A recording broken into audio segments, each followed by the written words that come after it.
예, 안녕하십니까. 우리 여러분들과 함께 소방 설비 기계 분야 학습을 같이 하게 될 김현래 교수입니다. 저는 대학에서 약 한 30년 동안 강의를 하였고, 여러분들과 함께 소방 설비 기계 분야에 필요로 하는, 이론적으로 필요로 하는 분들과 소방 설비 분야 국가기술 자격을 취득하기 위해서 공부하시는 분들과 함께 학습을 하도록 하겠습니다. 처음부터 끝까지 여러분들 저와 같이 함께 하면 여러분들이 성취하고자 하는 그러한 부분들을 반드시 성취를 하게 될 것입니다.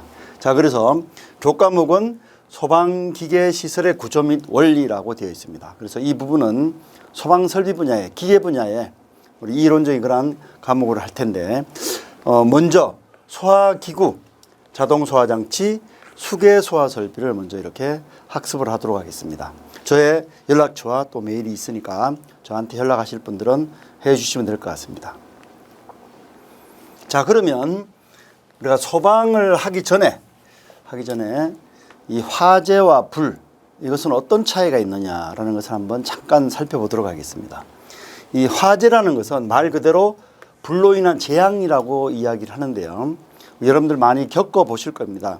이 화재로 인해서 사람 목숨을 많이 빼앗아가고 또 재산을 우리가 많이 잃는 그러한 것을 많이 볼 수 있는데, 이것을 화재라고 이야기하고 그로 인한 재앙을 말하는 것입니다.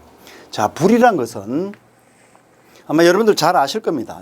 불이 났을 때는 어떠한 형태로 진행이 되는지, 그래서 어떤 물질이 산소와 화합하여 불과 빛을 내는 현상을 우리가 불이라고 합니다. 그래서 이 불 자체는 아주 이로운 불도 있고 또 해로운 불도 있습니다.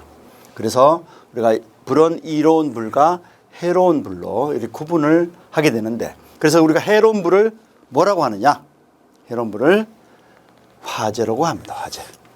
화재라고 하고, 즉 연소를 중지시키기 위하여 소화할 필요성이 있는 연소 현상을 화재라고 이야기를 합니다. 그래서 우리 소방에서는 이러한 화재를 미리 예방을 하고, 또 화재가 났을 때 또 어떠한 방법으로 피해를 줄일 수 있느냐 하는 것이 바로 소방설비라고 이야기를 하겠습니다. 자, 그러면 좀 전에 이제 화재에 대해서 잠깐 말씀드렸는데, 이 화재 분류는 어떻게 하느냐? 알고 계신 분들도 많이 있겠지만 A급 화재, B급 화재, C급, D급, K급 화재, 이렇게 구분이 됩니다. 그래서 화재가 났을 때 그 화재 유형별로 화재를 진압하는 그러한 방법이 따로 있다, 이런 것입니다. 자, 우리가 A급 화재라고 하는 것은 우리가 이제 일반 가연물 화재, 일반 화재라고 이야기를 하는데, 이것은 연소 후에, 즉 불이 다 붙은 다음에 재를 남기는 것, 즉 재를 남기는 것을 A급 화재라고 합니다. 여러 가지 이제 많이 우리가 볼 수 있는 것이 무엇이 있죠? 목재, 나무죠, 그렇죠? 뭐 종이, 섬유, 이런 것은 타고 난 다음에 반드시 재가 남습니다. 이러한 화재를 A급 화재라고 이야기를 하고요. 자, 그러면 그 반대로, 자, 타고 난 다음에 재가 없는 것 있죠, 그렇죠? 이걸 우리가 B급 화재라고 합니다. B급. B급 화재는 연소 후에 아무것도 남기지 않는 것. 주로 어떤 것이죠? 인화성 액체, 인화성 기체, 이와 같은 것이 우리가 B급 화재라고 합니다. 저 유류나 뭐 기름을 이야기하는 거죠, 그렇죠? 뭐 휘발유, 석유, 이런 유류나 또 가스, 이런 것을 B급 화재, 즉 재가 남지 않는 것이다, 이렇게 해서 표현해 주는 것입니다. 그래서 각각 화재별로 사용되는 소화 시스템이 달라집니다. 자, C급 화재는 전기 화재라고 그러죠, 그렇죠? 우리가 전기 화재도 많이 발생이 되죠. 그래서 전기 화재 자체도 굉장히 위험한데 우리가 C급 화재로 분류하고, D급 화재는 금속 화재, 마그네슘이라든지 이러한 금속 자체에서 발화하는 것, 금속 화재라고 합니다. 마지막으로 K급 화재라고 있는데, K급 화재는 사실은 우리 보면 주방이라든지 아니면 음식물을 조리하는 곳, 이런 곳에서 실제 불을 사용하기 때문에 이러한 곳에도 화재를 많이 발생되는데, 이 K급 화재는 주방 화재라고 이야기를 해서 주방에서 식물성 동물성, 유지 뭐 이런 건 이제 기름 같은 거죠. 그렇죠? 이런 것을 원료로 해서 나는 화재를 K급 화재로 분류를 합니다. 그래서 국내에서는 A, B, C, D K급 화재로 분류를 해서 이 K급 K자는 우리가 뭐냐면 뭐 키친 해서 부엌이라는 얘기예요. 그렇죠? 네. 그래서 그러한 화재를 분류를 해준다라는 것이에요. 그래서 우리가 앞으로 이제 뭐 C급 화재다 하면 여러분 정규 화재다라는 것을 알아둬야 될 것입니다. 자, 그러면 이러한 화재가 났을 때 그러면 어떻게 화재를 진압하느냐, 소화를 하느냐 이런 방법인데요. 소화하는 방법도 여러 가지 방법이 있어요. 여러 가지 방법. 우리가 크게 나누어서 냉각소화, 질식소화, 연료 제거소화, 또 희석소화법 이렇게 해서 나눠지는데요. 우리 가장 이제 많이 쓰는 것이 이제 냉각소화라든지 질식소화를 많이 써서 소화를 하는 그러한 방법으로 분류가 되는데요. 그럼 냉각소화는 뭐냐?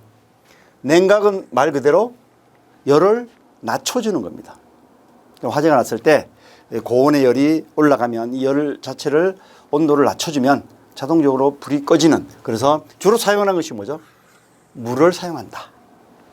가장 대표적인 것이 화재 난 곳에 물을 뿌리면 화재가 진압이 되죠. 그렇죠? 그래서 물을 사용하는 방법을 냉각소화법이라고 그런다. 그럼 질식소화는 뭐냐? 질식은 뭐죠? 자, 우리 공기 중에 산소가 우리가 21%가 있어요. 그런데 이 산소 공급이 작아지면 불이 자동적으로 꺼지게 돼요. 그래서 약 한 몇 퍼센트, 15% 정도만 되면 공기 중에 그 정도만 되면 질식에 의해서 소화가 된다. 그래서 질식소화법은 이산화탄소 등으로 산소 공급을 차단시킨다. 즉 화재가 난 곳에 어떻게 되죠? 덮어 씌우는 거예요. 가스를 이산화탄소 CO2라든지 여러 가지 소화약재를 씌우면 공기가 차단이 돼서 산소 공급이 차단이 돼서 화재가 진압이 되는 그 소환한 방법을 질식소화법이라고 이야기하죠. 연료 제거 소화법, 이것은 가연물을 제거한다라는 것인데, 가연물을 제거함으로써 연소물을 제거시켜 소화하는 방법. 우리가 간단한 방법은 뭐죠? 가스레인지 같은 곳에 화재가 났을 때 공급해 주는 것이 가연물이, 즉 가스이기 때문에 가스 밸브를 차단시키면, 잠그면 어떻게 되지? 연료 공급이 차단이 되는 거죠. 그렇죠? 자동적으로 불을 끌 수 있는 방법. 이것을 우리가 연료 제거 소화법이라고 한다라는 얘기예요. 희석소화법. 자, 희석소화법. 말 그대로 희석을 시킨다 이런 얘기예요. 우리가 보면 수용성 가연성 액체, 즉 알코올, 아세톤 이런 것은 어떻게 될까? 알코올은 여러분 잘 아시지만 우리가 이제 알코올, 우리가 간단한 예를 들어서 양주가 약 한 40도, 술이 40도 되는데 거기에 어떻게 될까? 불을 붙이면 불이 붙어요. 그렇죠? 왜? 알코올 도수가 높기 때문에. 자, 이런 곳에, 이런 가연성 액체에 이것이 수용성이라는 건 뭐냐면 물에 잘 녹는 거죠. 그렇죠? 물에 잘 녹는 그런 수용성 가연성 액체, 이러한 알코올, 아세톤 이런 곳에 물을 섞어요. 물을 섞으면 어떻게 되지? 희석이 되는 거죠. 그렇죠? 그럼 어떻게 될까? 수용성 액체의 도수가 낮아진다 이런 얘기예요. 그래서 자동적으로 불을 끄는 방법, 이걸 우리가 희석소화법이라고 그래요. 그래서 소화 방법은 4가지 방법을 쓴다 이런 얘기죠. 자, 그러면 학습 과목 내용을 한번 살펴보겠습니다. 자, 우리 소방 설비 기계 분야를 지금 이제 공부하시는데 이 분야를 어떠한 분야를 공부하는 것인가, 이런 학습 과목 내용을 보면, 자, 제가 좀 전에 이야기했지만 이 소방 설비는 지금 하는 것은 기계 분야라고 그랬어요. 그렇죠? 근데 2가지로 크게 나눠지죠. 어떤 분야? 전기 분야랑, 즉 기계와 전기 분야를 여러분들이 다 학습을 해야지만 소방 설비를 다 한다라고 이야기를 할 수가 있는데, 그래서 소방 설비 기계 분야는 뭐냐? 화재를 진압하는 설비, 즉 소화 설비를 전체적으로 뭐냐면 기계 분야라고 그래요. 자, 그래서 소화 설비를 전체적으로 모두 통틀어서. 그럼 전기 분야는 뭐냐? 화재를 알려주는, 즉 경보설비 분야다. 경보설비예요. 경보설비. 그래서 크게 2가지로 나눠지는데 지금 하는 그런 학습은 소방설비 기계 분야다. 그럼 기계 분야는 무엇이 있느냐? 보면 소화기구 및 자동소화장치, 그다음에 수계소화설비. 자, 이 수계소화설비는 말 그대로 수계, 물 숫자를 써서 물을 사용하는 소화 설비. 그다음에 가스계, 즉 가스, CO2라든지 할론이라든지 가스를 쓰는 그런 소화 설비. 소화 활동 설비. 화재를 진압하기 위해서 활동을 잘 해주는 그런 즉 제연 설비라든지 연결 송수관 설비 이런 것을 우리가 소화 활동 설비라고 그래요. 자, 그래서 소방 기계 분야는 이와 같이 앞으로 학습을 해 나갈 것입니다. 자, 그러면 기계 분야에 대해서 한번 잠깐 살펴보죠. 좀 전에 이야기했지만 현재 지금 공부하는 그 분야가 소방설비 기계 분야로 했으니, 즉 소화기구 및 자동소화장치 제1장에 여러분 교재에 나와 있듯이 제1장에는 소화기구 및 자동소화장치에 나와 있어요. 소화기구 및 자동소화장치는 소화기 대표적인 것, 소화기, 그다음에 자동소화장치, 간이소화용구, 통틀어서 우리가 소화기구 및 자동소화장치라고 한다.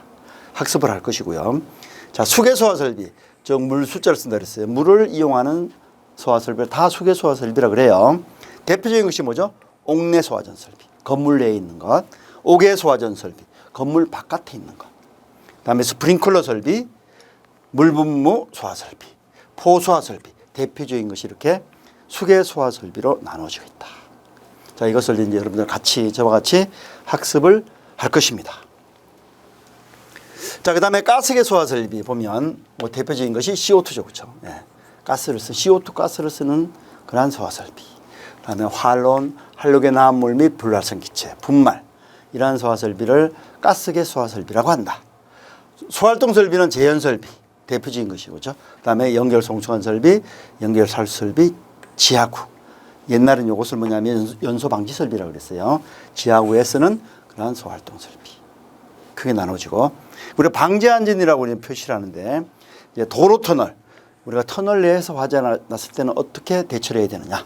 그다음에 고층 건물, 요즘은 이제 건물 높이가 높게 올라가죠, 그렇죠? 뭐 굉장히 높게 지금 롯데 월드 타워가 123층이 되듯이 앞으로 계속적으로 고층 건물이 건설될 것인데, 이러한 부분에 대한 안전, 소화 설비를 어떻게 하느냐라는 것. 공동주택, 이 아파트죠, 그렇죠? 아파트에 대한 화재 진압. 그다음에 임시 소방 설비, 임시 소방 시설에서 건축물을 건축할 때 화재가 많이 나는데 그때 설치하는 소방 시설, 이러한 것들을 통틀어서 소방 기계 분야로 해서 여러분들과 같이 학습을 할 것입니다. 그러면 전기 분야는 제가 간단히 설명드릴 텐데, 이 경보 설비라고 그랬어요, 그렇죠? 경보 설비. 대표적인 것이 자탐, 우리가 이제 자탐 설비라고 그러는데 자동 화재 탐지 설비, 그죠? 그다음에 누전 경보, 자동 화재 속보, 비상 경보, 가스 누설, 이와 같은 것을 전기를 이용해서 화재를 알려주는, 통보하는 그런 경보 설비를 대표적인 것이 이와 같은 설비가 있다. 자, 이 부분도 여러분들 잘 알아두셔야 돼요. 자, 그래서 이제 소방기계, 소방전기로 나눠지는데, 전체적으로 보면 포션, 즉 크기가 소방기계 분야가 상당히 큰 그러한 소방설비 중에 넓은 범위를 차지하고 있다는 걸 제가 말씀드리고 싶어요. 자, 그러면 지금까지는 이제 이 소방 설비에 대한 기계 분야, 전기 분야에 대한 간단한 설명이었고, 자, 지금부터 이제 소방 설비, 기계 분야에 대해서 이제 학습을 할 것입니다. 공부를 할 것인데, 제1장에 교재에 보면 뭐죠? 제1장에 소화기구 및 자동소화장치 이렇게 되어 있습니다. 이렇게 되어 있는데, 자, 이 소화기구 및 자동소화장치를 하기 전에, 학습을 하기 전에 우리가 화재 안전 기준은 크게 두 가지로 나눠져 있어요. 이 화재 안전 기준이라는 것은 국가에서 화재에 대한 진압을 하기 위해서 여러 가지 이제 설비를 해야 되고, 그다음에 설치를 해야 되고, 또 뭐 시험도 해야 되고, 특수한 규격도 만들어야 되고, 이러한 것들을 기준으로 만들어 놓은 것이 화재 안전 기술 기준과 화재 안전 성능 기준 두 가지가 있습니다. 그전에는 화재 안전 기준이라고 해서 이런 구분을 해놓지 않았는데, 지금 이 두 가지를 구분을 해서 우리가 이제 활용을 해요. 법으로 규정되어 있는 것인데, 자, 그러면 화재 안전 기술 기준은 뭐냐? 우리 코드 넘버가 NFTC로 우리가 표시되는 거예요. 즉 National Fire Technical Code에서 NFTC, 이걸 우리가 화재 안전 기술 기준이라고 그런다. 자, 제가 한번 읽어볼게요. 소방시설의 설치 및 관리를 위해 일정 성능을 갖추도록 상세한 규격, 특정한 수치, 시험 방법 등을 기술적인 사항을 그 기준을 정해서 코드한 것이다. 코드한 것이에요. 그래서 기술적인 사항을 코드한 것이고, 화재 안전 성능 기준은 뭐냐? 우리가 NFPC라 그래서 National Fire Performance Code 해서 우리가 이제 규정되어 있는 그러한 화재 안전 성능 기준이라고 그래요. 이거 한번 읽어볼게요.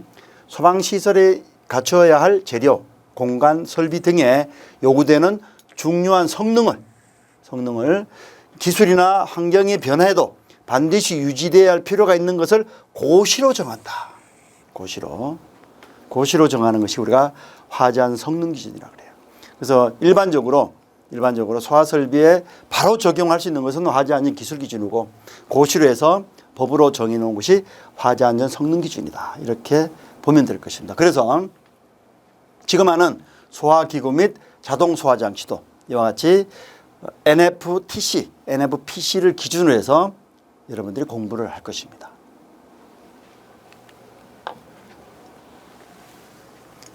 자, 좀 전에도 얘기했지만, 그러면 제1장에서 우리가 어떤 내용을 공부할 것인가 라는 것을 보면, 자, 이번 단원에서는 초기의 화재 진압에 사용되는 소화기 여러분들 많이 보죠, 그렇죠? 소화기. 그다음에 간이 소화 연구, 자동 소화 장치. 이 자동 소화 장치는 이제 여러분들 아파트나 오피스텔 보면은 주방에 소화 장치가 있어요. 이러한 것의 정의와 특징, 구조 및 작동 원리와 설치 기준을 공부함으로써 화재 대처 능력을 기르고 이론적인 지식을 배양한다. 이것이 제1장의 단원에 대한 공부하는 목적이다 라는 것인데, 그럼 이 단원을 공부하면 어떤 것을 가질 수가 있느냐? 자기 자신이 성취 기준이 있어요. 자, 보면 소화기구의 개념과 용어에 대해서 설명할 수 있다. 공부를 하게 되면 이러한 소화기구에 대한 개념, 용어 이런 분들을 설명을 할 수 있어요. 다른 사람한테. 또 소화기의 구조 및 원리, 사용 방법에 대해서 설명할 수 있다. 소화기에 대한 구조가 어떻고 또 그 사용 원리는 어떠냐, 작동 방법은 어떠냐, 이런 것을 이제 공부를 하게 되면 설명할 수 있어야 돼요. 간이 소화 연구의 종류에 대해서 설명할 수 있고, 자동 소화 장치 개념 및 종류에 대해서 설명할 수 있다. 자동 소화 장치도 여러 개 소화 장치 분류가 이제 여러 가지로 분류가 되는데, 이러한 부분, 즉 자동 소화 장치 개념이라면 화재를 진압을 어떻게 하고 또 화재를 어떻게 발견을 하고, 이런 부분들에 대해서 여러분들이 설명을 할 수가 있어야 돼요. 이 단을 여러분들 저와 공부를 하게 되면 다 할 수가 있다, 이런 얘기죠. 자, 교재에 보면 이제 소화기구가 나와요. 소화기구 제1장에. 자, 소화기구가 나오는데, 자, 지금부터 이 소화기구에 대해서 한번 공부를 한번 해보시죠. 자, 이 소화기구는 소방 대상물에 화재가 발생한 경우 초기에 화재를 진압할 수 있다. 자, 무슨 화재? 초기 화재. 화재가 나면 바로 어떻게 돼? 화재를 진압할 수 있는 기구가 바로 소화기구다. 그래서 우리가 지금까지 앞으로 배워야 될 그러한 소화 설비 중에 가장 간단한 기구다, 이런 얘기예요. 가장 간편한 기구예요. 아마 여러분들 주변에 많이 볼 것입니다. 그래서 이 소화기구는 소화약제를 사용해서, 소화약제는 여러 가지가 많아요. 약제를 사용해서 사람이 직접 조작하거나 자동으로 소화약제를 방출할 수 있도록 된 것이다. 그래서 소화기구에는 소화기와 간이 소화 연구, 이렇게 우리가 크게 구분해서 나눠진다. 그래서 소화기에 대해서 여러분들이 이제 공부를 하게 되면 이런 부분들이 소화기의 구조이고 원리구나 이런 것을 알 수가 있어요. 자, 그러면 소화기에 대해서 한번 보자. 자, 대표적인 거죠, 그렇죠? 소화기구 중에 대표적인 건, 소화기는 소화약제를 압력에 의해서.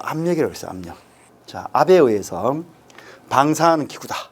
자, 소화기 자체는 이 압력을 이용해서 소화기 내에 있는 소화약제를 방출을 시켜서 화재를 진압하는 것인데, 그래서 압력에 의해서 방사하는 기구로서 사람이 수동으로 조작하여 소화하는 것이다. 이것은 뭐 소화기 자체는 자동이 없어요. 사람이 소화기를 가지고 화재난 곳에 가서 화재를 진압하는 것이다. 이렇게 여러분들이 알면 되겠어요. 자, 그러면 소화기는 어떤 것이 있느냐? 소화기는 종류를 한번 보자. 종류. 자, 우리 소화기 자체는 대표적인 것이 가압 방식에 의해서 분류한다. 이것이 우리가 대표적인 것이에요. 아마 여러분들 뭐 공부를 할 때 또 이제 현장에서 쓸 때 우리가 일반적으로 그냥 소화기라고 이야기하는데 대표적인 소화기가 가압 방식에 의한 분리다. 자, 보면 첫 번째 뭐로 나와 있죠? 추가압식 소화기로 돼요. 추가압식. 자, 이 여러분들 개념을 좀 알아두셔야 되는데요. 가압 분류에 따라서는 추가압식과 가압식 두 가지가 있어요. 두 가지가 있는데, 자, 추가압식 소화기를 한번 살펴보면, 자, 추가압식 소화기는 본체 용기에 소화약재를 함께 방출되는 압축가스를 봉입하는 방식이다. 즉 뭐냐면 소화기 내부에 약재하고 압축가스를 같이 동시에 저장하는 것이다. 이런 얘기예요. 이걸 우리가 추가압식이라 그래. 그래서 압축가스는 주로 무슨 가스? 질소 이런 것을 우리가 쓰게 되는데, 자, 그래서 이 추가압식은 좀 전에 얘기했지만 소화약재와 압축가스를 동시에 봉입하는 것이다 라는 이야기했는데, 이것은 소화기 용기 내부 압력을 지시하는 뭐가 있냐면 가장 중요한 지시 압력계가 있다. 자, 지시 압력계가 있는 것은 뭐라고요? 추가압식 소화기다. 이런 얘기. 그래서 제가 이제 그림을 교재에 나와 있는 그림을 이제 보면 가만히 보니까 어떻게 될까? 이 소화기 손잡이 부근에 보면 이것이 바로 뭐냐면 지시 압력계다. 지시 압력계. 압력계가 붙어 있어요. 압력계가. 자, 이 압력은 그럼 지시 압력계의 압력은 얼마가 돼야 되느냐? 지시 압력은 얼마? 0.7에서 0.98 메가파스칼이에요. 지시 압력계가 붙어 있는 것은 다 100% 뭐라고? 추가압식 소화기다. 그의 압력은 얼마가 있어야 된다고? 0.7에서 0.98 메가파스칼의 압이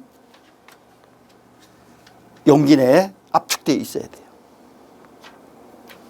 그럼 0.7에서 0.98 메가파스칼의 압력이 우리가 어떻게 알 수 있느냐? 바로 지시 압력계에 보면 녹색 지시 압력이 녹색 색깔이 녹색 부분에 지시 압력이 0.7에서 0.98이에요. 자, 보면 바로 이 부분이 되겠죠. 그렇죠? 녹색 부분인데 이 부분에 지시 압력계가 지시가 되어 있으면 이 소화기는 정상적인 소화기다. 그래서 지시 압력계의 바늘이 녹색 범위를 가리키고 있는지 확인을 해야 된다. 이런 얘기. 그래서 여러분들 이제 소화기를 우리가 이제 확인할 때, 점검을 할 때 뭐 소화기 내부의 압력이 얼마인지 우리가 측정할 수가 없잖아요. 그렇죠? 없는데 무엇을 보면 알 수 있다? 바로 여기 있는 지시 압력계의 지침을 보면서 우리가 이 소화기가 정상이다 아니다라는 것을 알 수가 있다. 이런 얘기예요. 가장 많이 쓰는 거예요. 현재 뭐 거의 대부분 분류 방식에서 추가압식 소화기가 대부분 다 사용한다. 이렇게 보면 될 것이다. 자, 그러면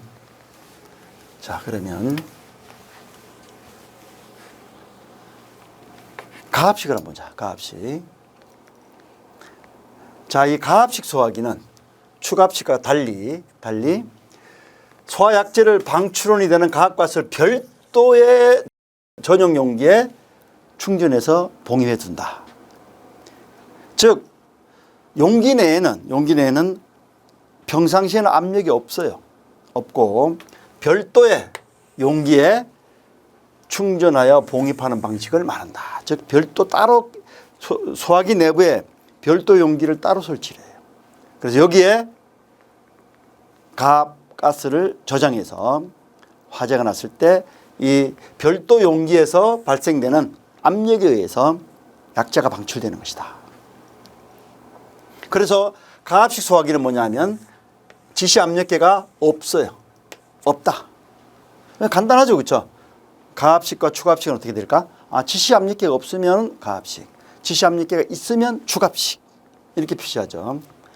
자, 이 가압식 소화기는 가압식 소화기는 내부에 별도 저장 용기에 고압으로 충전된 용기를 따로 보관하기 때문에 이 가압식 소화기를 사용해서 사고가 상당히 많이 났어요. 왜냐하면 용기 자체가 이와 같이 소화기 용기 자체가 오래되면 어떻게 되죠? 오래되면 부식으로 인해서 강도가 약해져요. 갑자기 이 내부에 압을 가해주면 어떻게 될까? 이 소화기가 그 압에 의해서 터진다. 즉 파손이 되면서 사고가 발생이 돼요. 그래서 목숨을 잃은 그러한 뉴스도 아마 여러분들 봤을 텐데 어떻든 가압식 소화기는 현재 어떻게 1999년부터 국내 생산이 사실은 중단이 됐어요. 그 전에 설치되어 있는 것은 뭐 있을지언정 지금은 가압식 소화기를 생산하지 않는다. 자, 그러면 축압식과 가압식을 간단히 한번 보죠. 그렇죠? 어떤 것이 축압식이고 가압식인가? 자, 축압식 보면 이러한 용기에 이 소화기인데 그렇죠? 소화기 용기 내부는 이러한 형식으로 되어 있어요. 여기에 자, 소화 약재가 저장돼 있고 여기에 무엇이? 여기에 압축가스, 즉 주로 무엇을 쓴다 그랬죠? 질소, 압축가스를 축압을 시켜놓는다. 그래서 화재가 났을 때 어떻게 될까? 손잡이를 움켜잡으면 노즐에서 약재가 빠져나가죠. 그렇죠? 이런 형식을 우리가 축압식이라고 그래요. 여기에 무엇이 있다고? 바로 지시압력계가 붙어 있다. 그럼 이 지시압력계 압력은 0.7에서 0.98 메가파스칼이다. 이런 얘기죠. 그렇죠? 지시압력계가 녹색 범위를 지시하고 있는지 확인할 필요가 있죠. 자, 그 다음에 보면 이것이 이제 뭐냐면 가압식 소화기예요. 자, 가압식 소화기는 이와 같이 소화기 용기 내에 평상시에는 어떻게 된다? 약재가 있으면 질소가스가 어떻게 될까? 가압이 되어 있지 않다. 소화기 내는 압력이 없어요. 평상시에. 자, 그러면 화재가 나면 어떻게 될까? 화재가 나서 사용을 하면 바로 여기 안에 있는 무엇이 있다? 요거 안에 이와 같이 별도의 저장 용기가 있다. 자, 별도의 가스 용기가 저장되어서 사용을 할 때 손잡이를 움켜잡으면 어떻게 될까? 바로 있는 가스 용기가 터져버려요. 터져서 여기에 어떻게 돼? 소화기 내부의 압을 가해주는 방식이다. 이것을 무슨 방식이라고 그래? 가압식 소화기라고 그래. 그래서 별도의 무슨 용기? 저장 용기. 즉 고압의 별도 전용 용기에 압을 저장해 두었다가 이 압을 이용하는 것이다. 이런 얘기죠. 그래서 가압식 소화기는 뭐예요? 바로 여기 있는 지시압력계가 사실 없어야 알겠죠. 지시압력계가 없는 것을 가압식 소화기라 그런다. 지시압력계가 없다. 자, 이와 같이 가압식과 축압식, 즉 뭐냐면 가압의 형식에 따라서 분류하는 것을 이렇게 두 가지로 분류하는데 현재는 뭐야? 축압식 소화기를 사용한다. 이런 얘기. 자, 그 다음에 능력 단위별로 한번 분류를 해보자. 능력 단위. 자, 우리 소화기는 대체적으로 보면 어떻게 될까? 조금 큰 소화기가 있고 좀 작은 소화기가 있어요. 물론 소화기가 크기에 따라서 크면 어떻게 될까? 그 소화기는 능력이 크다 이런 얘기지. 그 소화기가 작은 소화기면 능력이 좀 작아. 그래서 우리가 구분을 해줘요. 능력에 따라서 소형 소화기와 대형 소화기. 그래서 큰 소화기와 작은 소화기라고 구분하는데 요것은 자, 좀 전에 우리가 뭐라고 했죠? A급 화재와 B급, 뭐 C급, D급, K급 화재로 구분한다 그랬는데 소형과 대형으로 구분하는 것은 A급과 B급 화재 소화기를 우리가 소형과 대형으로 구분할 수가 있어요. 그래서 소형 소화기는 A급 화재와 또는 B급 화재 소화기 능력 단위가 수치가 1단 이상이다. 소형 소화기, 그럼 몇 단위까지를 우리 소형이라고 이야기하느냐? 물론 능력 단위에 대해서는 이제 다시 또 공부할 거예요. 능력 단위 수치가 A급 화재는 몇 단위? 10단위. 즉 1단위에서 10단위까지는 소형이고 10단위 이상이면 어떻게 될까? 대형 소화기로 분류가 된다 이런 얘기예요. 또 B급 화재는 무슨 화재라고 그랬죠? 유류 화재 또는 가스 화재. 그렇죠? A급 화재는 무슨 화재? 일반 화재. 그죠? B급 화재에 사용하는 소화기는 20단위 이상, 능력 단위가 20단위가 넘어가면 대형 소화기로 구분한다. 그럼 B급 화재에서 20단위보다 작은 것은 뭐지? 소형 소화기. 이렇게 보면 돼요. 자, 그래서 대형 소화기의 소화약재 종류별 중량이 나와 있어요. 우리가 이제 보면 소화기 내에 물이 들어있으면 무슨 소화기? 물소화기라 그래. 그렇죠? 광화액이 들어있으면 광화액 소화기. 소화기 내에 할론 약재가 들어있으면 할론 소화기. 또 뭐 이산화탄소가 있으면 이산화탄소 소화기. 분말 소화기. 뭐 이렇게 이제 구분하는데, 그러면 대형 소화기는 물은 80리터 이상. 소화기 내부에 물의 양이 80리터 이상이면 그건 대형 소화기에 들어간다. 분말 소화기는 어떻게 될까? 분말의 약재가 몇 킬로그램? 20kg 이상이 소화기 내에 들어있으면 이건 무슨 소화기? 대형 소화기라고 표현한다. 이런 얘기예요. 그래서 능력 단위에 따라서 소형, 대형 이렇게 구분을 해준다. 이런 얘기죠. 그렇죠? 자, 그래서 이 소화기에 대한 분류에 대해서 했는데, 자, 그러면 소화기의 분류 중에 또 한 가지는 약재에 의한 분류. 좀 전에 뭐 대형 소화기 할 때 그 약재 종류에서 나왔죠. 그렇죠? 보면 분말, 즉 약재가 분말이면 분말 소화기, CO2가 소화기 내에 들어있으면 CO2 소화기, 할론, 물, 광화액 이렇게 구분을 해준다. 이런 얘기예요. 소화기를 가만히 보면, 여러분 보면 우리가 일반적으로 소화기를 여러분들이 이제 관심 있게 보질 않아서 그런데, 관심 있게 보면 소화기 표면에 이러한 영문이 적혀 있어요. 예를 들어서 소화기에 A, B, C 이렇게 표시가 돼 있으면 어떻게 된다? A는 무슨 화재를 했어요? 일반 화재. B는 유리 화재. C는 전기 화재. 이 소화기는 뭐지? 일반 화재와 유리 화재와 전기 화재에 다 쓸 수 있는 소화기다. 이런 얘기예요. 그렇죠? 자, 그래서 소화기는 분류는 이와 같이 우리가 분류를 할 수가 있어요. 자, 그럼 예제를 한번 보면서 우리가 소화기에 대한 것을 한번 공부를 해보죠. 다음은 분말 소화기 구조이다. 물음에 답해 보시오라고 되어 있는데, 여러분 교재에 연습 문제에도 나와 있는 내용인데, 그렇죠? 그 연습 문제를 제가 한번 이렇게 가져와 봤어요. 각 부분의 명칭을 기입하시오. 명칭. 자, 그래서 보면 뭐 1, 2, 3, 4, 5, 6 있죠. 그렇죠? 1번은 요것을 우리가 이제 소화약재가 빠져나가는 사이폰관이라 그래요. 이렇게 해서 이제 호수로 빠져나가는 것이고, 2번은 본체, 소화기 본체가 되고, 요 3번은 손잡이가 되죠. 그렇죠? 손잡이. 4번은 여기 가장 중요한데, 요걸 뭐라 그랬죠? 이거? 지시압력계. 아, 참, 지시압력계를 보니까 이게 무슨 소화기? 아, 추가압식 소화기다라는 것을 금방 알 수가 있는 거죠. 그렇죠? 지시압력계. 5번은 호스. 6번은 여기 노즐이 되겠죠. 그렇죠? 이렇게 우리가 구성이 되어 있다. 이런 얘기. 가압 방식에 의한 분류를 보면 좀 전에 얘기했죠. 무엇을? 지시압력계를 우리가 통해서 보니까 가압식 소화기가 아니고 추가압식 소화기다라는 것을 알 수가 있고, 소화기 약재 주성분. 우리가 일반적으로 분말 소화기는 주성분이 인산염이죠. 그렇죠? 이것은 이제 분말 소화 설비 할 때 이 약재에 대한 명칭을 다시 한번 자세히 설명할 것이고, 제1인산염을 우리가 이제 분말 소화기 쓰고, 그렇죠? 사용 온도는, 그러면 이 분말 소화기 자체는 사용 온도는 몇 도씨에 사용하느냐? 자, 우리나라에 보면, 우리나라에서 국내에서 겨울에는 아무래도 어떻게 될까? 날씨가 추우니까 몇 도까지? 영하 20도 이하는 안 내려가요, 거의. 또 여름에는 어떻게 되지? 영상 40도 이상은 잘 올라가지 않는다. 그래서 요 범위는 몇 도? 영하 20도에서 영상 40도씨 범위에 이 분말 약재를 써요. 자, 지시압력계의 녹색 범위의 압력은, 자, 저 지시압력계는 얼마라 그랬죠? 0.7에서 얼마? 0.98 메가파스칼의 압이 어떻게 될까? 용기 내에 압이 가해져 있어야 돼요.